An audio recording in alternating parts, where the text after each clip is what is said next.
All right, I want to talk to you about Notes 4A. And in Notes 4A, we're going to do what you usually do, put a little line up there. And we want to think about methods for finding volume.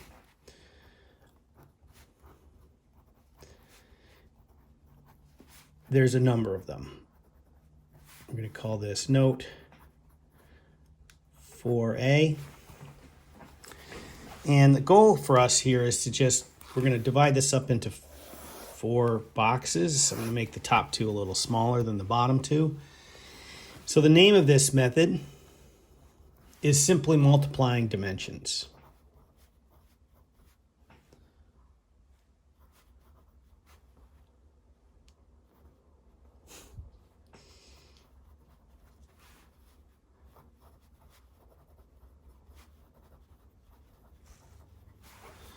Multiplying dimensions. And when we're going to use this is when we have only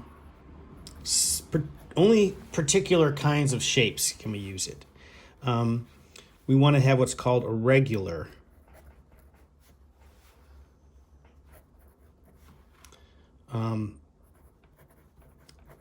shape, irregular shaped things.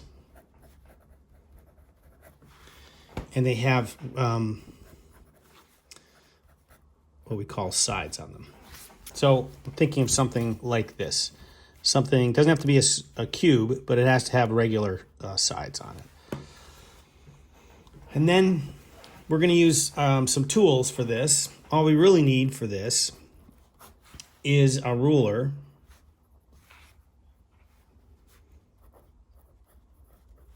and a calculator. Usually we want a calculator because if we're measuring really carefully, we're going to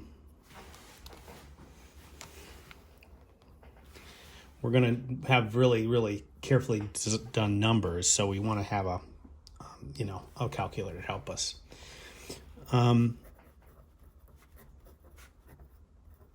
So how to do it? First thing we're going to do is we're going to measure 3 sides: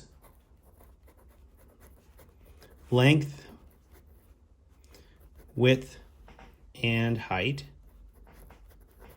And I like to remember my 3-dimensional loser analogy here, where you want to basically put yourself at a corner of this object, and you want to try to get 1 dimension this way, 1 dimension this way, and 1 dimension this way. It's easy sometimes to measure the same dimensions twice, so you got to be careful.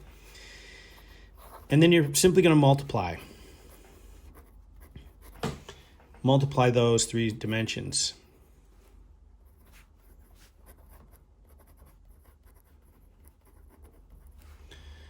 So in this case, we have a formula for this. Volume equals length times width times height. Okay, so let's do an example over here. So it's nice if you learn how to make a cube. So you want to make a face of a cube. That's fairly easy. Most of us can make a rectangle. And the trick for making a cube is to have the things that go off the back, you want to have them go back at the same angle if you can, in the same distance. And then you just connect those with a straight line like this. And then you want to match, if you can, this angle with this side. Sometimes that's a little harder to do. And abruptly the same length, and you go like that. And if you want to be really fancy, you could put a little thing back there, make it look like it's sitting on a table. Let's pretend, just for sake of argument, that this thing is from here to there is 10 centimeters.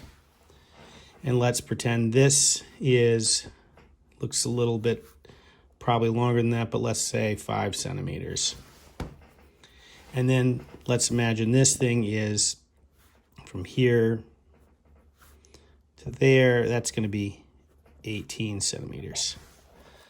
And so if we want to calculate the volume, we're just going to take 18 centimeters times 10 centimeters times 5 centimeters. And it's going to end up being 900 when we multiply that out. And then we have centimeters. But if you look here, we multiplied centimeters together 3 times. Centimeter times centimeter times centimeter. And when you do that, that means you have a cubic centimeter. So the volume is equal to 900 cubic centimeters. So there's our example. Add a little color to this. When you do it, you might do a little better job than I did here to make this side a little shorter than this side. But other than that, I think it's okay. So see what you can do with that set of notes.